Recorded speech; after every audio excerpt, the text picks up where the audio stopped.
ಆರೋಗ್ಯವಾಗಿ ಹೃದಯವನ್ನು ಕಾಪಾಡ್ಕೊಳ್ಳೋಕ್ಕೆ ಹೇಗೆ ಏನು ಮಾಡಬೇಕು? ನಿದ್ದೆ, ಊಟ, ಮೋಷನ್ ಸರಿಯಾಗಿದೆಯಾ ಇಲ್ಲ ಅನ್ನೋದು ಕೇಳ್ತೀವಿ. ಅದು ಎಲ್ಲರಿಗಿಂತನೂ ಇಂಪಾರ್ಟೆಂಟ್. ನಮ್ಮ ಕ್ಲೈಂಟ್ US ಅಲ್ಲಿದ್ದಾರೆ, ನಮ್ಮ ಕ್ಲೈಂಟ್ ಜಪಾನಲ್ಲಿದ್ದಾರೆ ಅಂತ ಹೇಳಿ ರಾತ್ರಿ ಎಲ್ಲ ವರ್ಕ್ ಮಾಡೋದು, ಬೆಳಿಗ್ಗೆ ಟೈಮ್ ಮಲ್ಕೊಳ್ಳೋದು, ಆ ಥರ ಮಾಡಿದಾಗ ನಮ್ಮ biological life cycle completely alter ಆಗಿ ಅದರಲ್ಲಿಂದನೇ ಹಾರ್ಟ್ ಮೇಲೆ ಭಾಳಷ್ಟು ಎಫೆಕ್ಟ್ ಇರ್ತದೆ. ಈ ನಮ್ಮ ಬೇಸಿಕ್ ರಿಕ್ವೈರ್ಮೆಂಟ್ಸ್ನ ನಾವು ಸರಿ ಮಾಡಿಸ್ಕೊಂಡ್ರೆ ನಾವು ಅಂಥದ್ರಲ್ಲಿನೇ we can maintain a good lifestyle. ನಮಸ್ಕಾರ ವೀಕ್ಷಕರೇ, ಸಂಯುಕ್ತ ಕರ್ನಾಟಕದ ನಮ್ಮ ಡಾಕ್ಟರ್ ಕಾರ್ಯಕ್ರಮಕ್ಕೆ ಆತ್ಮೀಯವಾದ ಸ್ವಾಗತ. ಹೃದಯ ರಕ್ಷಣೆ ಹೇಗೆ ಎಂಬುದ್ರ ಬಗ್ಗೆ ಮಾತಾಡ್ಕೊಳ್ತಾ ಇದ್ವಿ. ಸೊ ಹೃದಯ ಅಂದರೆ ಎಲ್ಲರಿಗೂ ಇಷ್ಟನೇ. ನಾವು ಹೀಗೂ ತೋರಿಸ್ತೀವಿ, ಎಲ್ಲ ಥರನೂ ಹೃದಯ ತೋರಿಸ್ತೀವಿ. ಆದರೆ ಆರೋಗ್ಯಕರ ಹೃದಯವನ್ನು ಕಾಪಾಡಿಕೊಳ್ಳೋದು ಹೇಗೆ ಅನ್ನೋದ್ರ ಬಗ್ಗೆ ಇಂದಿನ ಚರ್ಚೆಯನ್ನು ಮುಂದುವರಿಸ್ತಾ ಇದ್ದೀವಿ. ನಮ್ಮ ಈ ಚರ್ಚೆಯಲ್ಲಿ ನಮ್ಮ ಡಾಕ್ಟರ್ ಆಗಿ ನಮ್ಮೊಂದಿಗಿದ್ದಾರೆ ಡಾಕ್ಟರ್ ರಾಹುಲ್ ಪಾಟೀಲ್ ಅವರು. ಸರ್, ಕಾರ್ಯಕ್ರಮಕ್ಕೆ ಆತ್ಮೀಯವಾದ ಸ್ವಾಗತ. ಸರ್, ಅದು ಈಗಾಗಲೇ ಹೇಳ್ದಂಗೆ ಆರೋಗ್ಯವಾಗಿ ಹೃದಯವನ್ನು ಕಾಪಾಡ್ಕೊಳ್ಳೋಕ್ಕೆ ಹೇಗೆ ಏನು ಮಾಡಬೇಕು? ಅಂದರೆ ಯಾವುದೇ ಪ್ರಾಬ್ಲಮ್ ಇಲ್ಲ ನನಗೆ, ನಾನಿನ್ನು ಇವಾಗ ಸ್ಕೂಲು ಕಾಲೇಜ್ ಮುಗಿಸ್ತಾ ಇದ್ದೀನಿ, ನಾನು ಹೆಲ್ದಿ ಹಾರ್ಟ್ ಇದೆ, ಅದು ಏನೂ ಪ್ರಾಬ್ಲಮ್ ಆಗದೆ ಇರುವಾಗೆ ನಾನು ಹೇಗೆ ನೋಡ್ಕೊಬೋದು ಅದನ್ನು? ಸೊ ಮೊದಲನೇದಾಗಿ ನಾವು ನಮ್ಮ ಲೈಫ್ ಸ್ಟೈಲ್ ಬಗ್ಗೆ ಮಾತಾಡಬೇಕಂದ್ರೆ ನಿದ್ದೆ, ಊಟ, ಆಮೇಲೆ ನಾವು ಸಾಧಾರಣವಾಗಿ ನಮ್ಮ ಪೇಷಂಟ್ಸ್ ಕೇಳುವಾಗ ಬೇರೆ ಅದು ಇದು ಎಲ್ಲ ಆದಮೇಲೆ ಫಸ್ಟ್ ನಾವು ಏನು ಇಂಪಾರ್ಟೆಂಟ್ ಕೇಳ್ತೀವಿ, ನಿದ್ದೆ, ಊಟ, ಮೋಷನ್ ಸರಿಯಾಗಿದೆಯಾ ಇಲ್ಲ ಅನ್ನೋದು ಕೇಳ್ತೀವಿ. ಅದು ಎಲ್ಲರಿಗಿಂತನೂ ಇಂಪಾರ್ಟೆಂಟ್.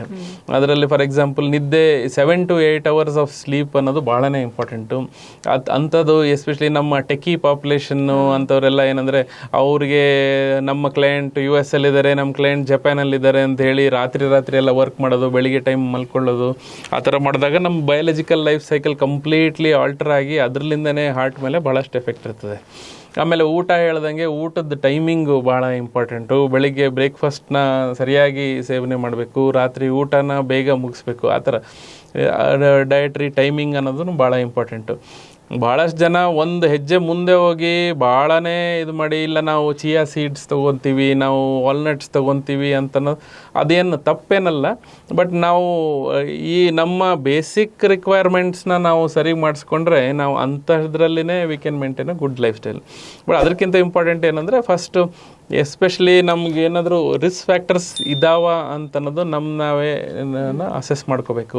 ಫಾರ್ ಎಕ್ಸಾಂಪಲ್ ಹೇಳ್ದಂಗೆ ಈಗ ನಮ್ಮ ಮನೆಯಲ್ಲಿ ಯಾರಿಗಾದರೂ ಹಾರ್ಟ್ ಅಟ್ಯಾಕ್ ಆಗಿತ್ತಾ, ನಮ್ಮ ಫಾದರ್ ಮದರ್ಗೆ ಯಾರಿಗಾದರೂ ಶುಗರ್ ಆಗಿತ್ತಾ, ಅಂತಹ ರಿಸ್ಕ್ ಫ್ಯಾಕ್ಟರ್ಸ್ ಏನಾದರೂ ಇದೆಯಾ ಅಥವಾ ಸಿಮ್ಟಮ್ಸ್ ಏನಾನ ಇದೆಯಾ ಅಂತನ್ನೋದು ನೋಡಬೇಕು. ಹಂಗಾದಾಗ ಹಂಗೇನಾದರೂ ಇದ್ದರೆ ಏನಂದರೆ ನಾವು ರೀಸೆಂಟಾಗಿ ನಮ್ಮ ಏನು ಯುವ ವಯಸ್ಕರಲ್ಲಿ ಅಂದರೆ ಭಾರತೀಯ ಯುವ ವಯಸ್ಕರಲ್ಲಿ ಹೃದಯಾಘಾತ ಬಗ್ಗೆ ಸಂಶೋಧನೆ ಮಾಡಿದ್ದೀವೋ ಅಂಥದ್ರಲ್ಲಿ ಏನಂದರೆ ಒಂದು 20 ವಯಸ್ಸು ಬಂದಾಗ ಒಂದು ಬೇಸಿಕ್ ಫಸ್ಟ್ ಒಂದು ಟೆಸ್ಟನ್ನು ಮಾಡಿಸ್ಬೋದು, ಹಾರ್ಟ್ ಸ್ಕ್ರೀನಿಂಗ್ ಅಂತನ್ನೋದನ್ನು ಮಾಡಿಸ್ಬೋದು. ಅದನ್ನು ಜಸ್ಟ್ 5 ವರ್ಷಕ್ಕೆ ಒಂದು ಸತಿ ರಿಪೀಟ್ ಮಾಡಿದ್ರೆ ಸಾಕು. ಬಟ್ 40 ವಯಸ್ಸು ಆದಮೇಲೆ ಅದನ್ನು ನಾವು ಪ್ರತಿ ವರ್ಷ ಹಾರ್ಟ್ ಎಕ್ಸಾಮಿನೇಷನ್ನ ಮಾಡಬೇಕಾಗ್ತದೆ. 20 ವಯಸ್ಸರಲ್ಲಿ ನಾವು ಈ CT ಸ್ಕ್ಯಾನ್ ಅಂಥವು ಯಾವ ಮೇಜರ್ ಟೆಸ್ಟ್ ಇರಲ್ಲ, ಜಸ್ಟ್ ECG, ಎಕೋ. ನಾ ಹೇಳ್ದಂಗೆ ಭಾಳಷ್ಟು ಹುಟ್ಟಿದಾಗಿಂದ ಬಂದಿರೋ ಕಂಜನೈಟಲ್ ಹಾರ್ಟ್ ಡಿಸೀಸಸ್ 20-30 ವಯಸ್ಸುವರೆಗೂ ನಮಗೆ ಗೊತ್ತಾಗಿರಲ್ಲ. ಅಂತಹ ನಾವು ಒಂದು ಬೇಸಿಕ್ ಸ್ಕ್ರೀನಿಂಗ್ ಟೆಸ್ಟ್ 20 ವಯಸ್ಸಲ್ಲಿ ಮಾಡಿದ್ರೆ ಇಂಥವು ಎಷ್ಟೋ ಹಾರ್ಟ್ ಡಿಸೀಸಸ್ನ ನಾವು ಕಂಡುಹಿಡ್ಬೋದು. ಅದರಲ್ಲಿ ಟ್ರಾಜಿಡಿ ಏನಂದರೆ ಭಾಳಷ್ಟು ಕಂಜನೈಟಲ್ ಹಾರ್ಟ್ ಡಿಸೀಸು ಕರೆಕ್ಟ್ ಟೈಮಲ್ಲಿ ನಾವು ಆಪ್ರೇಷನ್ ಮಾಡಿ ಸರಿಪಡಿಸಿದ್ರೆ ಸರಿಗಾಗ್ತದೆ. ಬಟ್ ಒಂದು ಟೈಮ್ ಮೀರೋದ್ರೆ ಅದು ಇರ್ರಿವರ್ಸಬಲ್ ಆಗಿಬಿಡ್ತದೆ. ಆವಾಗ ಆಪ್ರೇಷನ್ ಮಾಡೋಕ್ಕೂ ಆಗಲ್ಲ, ಅವ್ರಿಗೇನು ಟ್ರೀಟ್ಮೆಂಟು ಇರಲ್ಲ. ಸೊ ಅಂಥದ್ದೆಲ್ಲ ನಾವು ಒಂದು 20 ವಯಸ್ಸನ್ನೇ ಒಂದು ಸ್ಕ್ರೀನಿಂಗ್ ಟೆಸ್ಟಲ್ಲಿ ಕಂಡುಹಿಡಿಬೋದು. ಆಮೇಲೆ ಒಂದು 5 ವರ್ಷಕ್ಕೆ ಒಂದು ಸತಿ ಆ ಥರ ಇದ್ದರೂ ಪರವಾಗಿಲ್ಲ. ಬಟ್ 40 ವಯಸ್ಸಾದಮೇಲೆ ಎವ್ರಿ ಇಯರ್ ಒಂದು ರೆಗ್ಯುಲರ್ ಹಾರ್ಟ್ ಚೆಕಪ್ನ ನಾವು ಮೇಂಟೈನ್ ಮಾಡಬೇಕಾಗ್ತದೆ. ಓಕೆ, ಅಂದರೆ ನಮಗೆ ಎಷ್ಟು ಸಮಸ್ಯೆಗಳು ಇದೆ ಅನ್ನೋದೇ ನಮ್ಮ ಗಮನಕ್ಕೆ ಬಂದಿರೋದಿಲ್ಲ. ಹಾಗಾಗಿ ವರ್ಷಕ್ಕೆ ಒಮ್ಮೆ ನಾವು ಹೋಗಿ ನಮ್ಮ ಹೃದಯ ಹೇಗಿದೆ ಅಂತ ತಿಳ್ಕೊಳ್ಳೋದ್ರಲ್ಲಿ ತಪ್ಪೇನೂ ಇಲ್ಲ. ಏನೋ ಸಮಸ್ಯೆ ಆಗಿ ಅದಕ್ಕೆ ಸಿಲ್ಕೊಂಡು ಒದ್ದಾಡೋ ಬದಲು ವರ್ಷದಲ್ಲಿ ಒಂದು ದಿವಸ ನಮ್ಮ ಹೃದಯಕ್ಕೆ ನಾವು ಸ್ಪೆಂಡ್ ಮಾಡಿಲ್ಲ ಅಂದರೆ ಹೇಗೆ ಅಂತ ಡಾಕ್ಟ್ರು ಕೇಳ್ತಾರೆ. ಸೊ ನಮ್ಮ ಆರೋಗ್ಯ ನಮ್ಮ ಕೈಯಲ್ಲಿ, ನಮ್ಮ ಹೃದಯ ರಕ್ಷಣೆ ನಮ್ಮ ಕೈಯಲ್ಲೇ ಅಂತ ಹೇಳ್ತಾರೆ. ನಮಸ್ಕಾರ.